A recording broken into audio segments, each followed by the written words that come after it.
Normal নয়, পুরো এখানটা মানে এখানে যেন হাফ উড়ে দিলে হয়, এটা সমান করে পুরো মেশিনে হাফ উড়ে দিয়ে দিল। আমি তো দেখেই প্রথমে বুঝতে পারছি আরে এই কেমন করে দিচ্ছে, যে আমি জানি হয়তো তুই এটা মেকআপ করাবি জানি, কিন্তু আমি আর কিছু বলিনি। তুই এরকম ছাট মারু ওই তুই এই ভিয়ের মতো করে ছাঁট তুই বলে আমি আর কিছু বলিনি, কিন্তু যখন যেই মুহূর্তে কেটে দিয়েছে একবারে যাচ্ছে তাই লাগছিল। তো এখন আমি আর যাবো চুল কাটার জন্য, কারণ চুলটা খুবই বড় হয়ে গেছে, তাই আমি এখন চুল কাটতে যাবো মদরাপুরে কালীপদের দোকানকে। তো আমি একা যাচ্ছি না, আমার সাথে আরেকজনও আছে।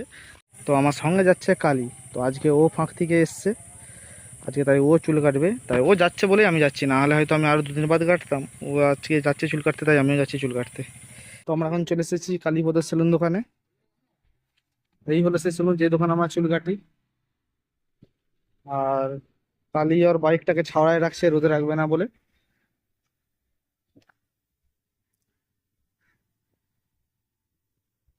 তো দোকানটা একদমই ফাঁকা, এখন দোকানে বেশি কেউ নেই। তো একটা দোকানে বয়স্ক লোক দাঁড়িয়ে কাটছে, তারপরে আমরা দুজন আছি, আমরা দুজনে কাটবো।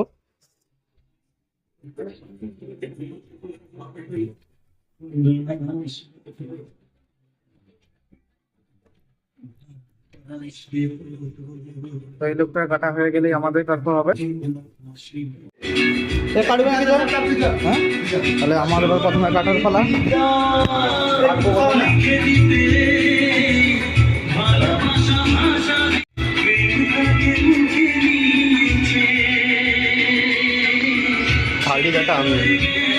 প্রথমে আমি কাটবো, আমার কাটা হয়ে যাওয়ার পর সূর্য কাটবে।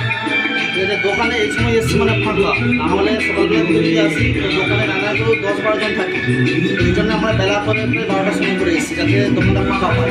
আমি আগে কেটে নিই।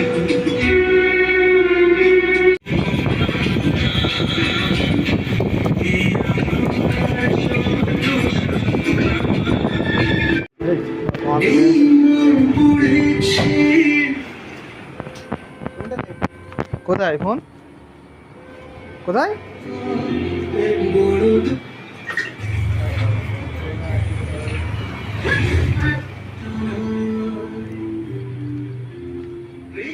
তো কাটা আমাদের হয়ে গেছে দুজনেরই, ও আবার গাড়িটা বার করাচ্ছে। তো আমার ঠিক চুলে কাটিংটা এরকম হয়েছে, ঠিক এরকম লাগছে। আমাকে দেখতে কেমন লাগছে সেটা নিশ্চয়ই কমেন্টে বলবে, যদি তোমাদের দেখতে একটু ভালো মনে হয়। আর ওকে কেমন লাগছে একটু বলবে। এই বিশ্বর দোকানে যা নিলে ফিঙ্গার গ্লাভস নিলে, কিন্তু পয়সা দিল যে।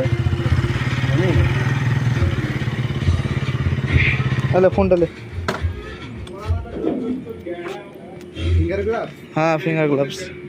তো ফ্রি ফায়ার খেলার জন্য ফিঙ্গার গ্লাভস দিতে বলেছিল একটা বন্ধু, তার জন্যই ফিঙ্গার গ্লাভস নেবো। জুতো খুলতে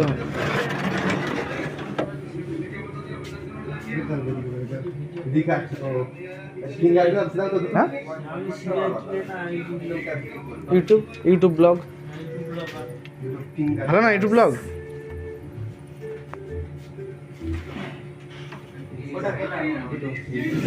কত করে?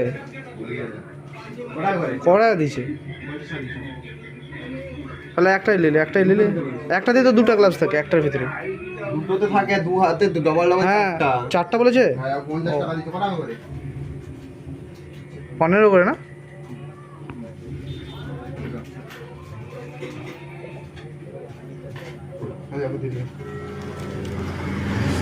কতক্ষণ হয়ে যেতে হবে। তো এই হলো সেই গ্লাভস যেগুলো ফ্রি ফায়ার খেলার জন্য পরে, বা যে কোনো গেম খেলার জন্য এগুলো আঙুলে পরে খেলে। গাড়ি ধুবি, গাড়ি কাদা হয়ে গেছে। আর ফোনটা করছি বেলাও অনেক হয়ে গেছে, কোথায় একটা প্রায় বাড়িতে আছে। একটা না, কটা বাজছে? একটা দুই বেজে গেছে। তো চলো এবার বাড়ি চলে যাই, যে চানও করতে হবে। চান না স্নান। দু নম্বরে গেলে যে শব্দটা হয় ওইটা আমাকে বিশাল লাগে। ঠিক এরকম লাগছে দেখতে, ঠিক এরকম কাকের পিছনের মধ্যে কাকে দেখতে ভালো লাগছে। তবে এই যে তোর যে জিরো কেটেছে পিছনটা, এটা যখন জিরোটা একবারে মেশিনে বসে দিচ্ছে না, কেমন দেখাচ্ছে এটা। পিছন দিক থেকে তুই বুঝতে পারছো না কেমন লাগছে, কিন্তু এটা খুব একটা ভালো দেখা, এটা জিরো দেওয়ার বদলে তুই বলতে পারবো যে আরে আমি মনে হচ্ছে নর্মাল জিরোটা দিচ্ছে। নর্মাল নয়, পুরো এখানটা মানে এখানে যেন হাফ উড়ি দিলে হয়, এটা সমান করে পুরো মেশিনে হাফ উড়ি দিয়ে দিল। আমি তো দেখেই প্রথমে বুঝতে পারছি আরে এই কেমন করে দিচ্ছে, আমি জানি হয়তো তুই এটা মেকআপ করাবি জানি, কিন্তু আমি আর কিছু বলিনি। তুই এরকম ছাট মারু ওই পেছনে কি তুই এই ভিয়ের মতো করে ছাঁট দেবো বলে আমি আর কিছু বলিনি, কি করা যাবে? কিন্তু যখন যেই মুহূর্তে কেটে দিয়েছে একবারে যাচ্ছে তাই লাগছিল। একটু ইয়াতে চেপে এসে তো চ আমি নেম পড়ি এখানে দাঁড়িয়ে দেখে না, আমি রাস্তায় থামলাম, তুই রাখতে হবে। তো এবার আমরা বাড়ি চলে যাচ্ছি। তো ব্লগটা যদি একটু ভালো লেগে থাকে তাহলে একটা লাইক আর একটা কমেন্ট করবে যে ব্লগটা কেমন হচ্ছে, বা এটাতে আমি কী ইমপ্রুভমেন্ট করতে পারবো। যদিও আমি এখনও সেভাবে ব্লগটা বলতে পারিনি ব্লগে, ঠিক আছে।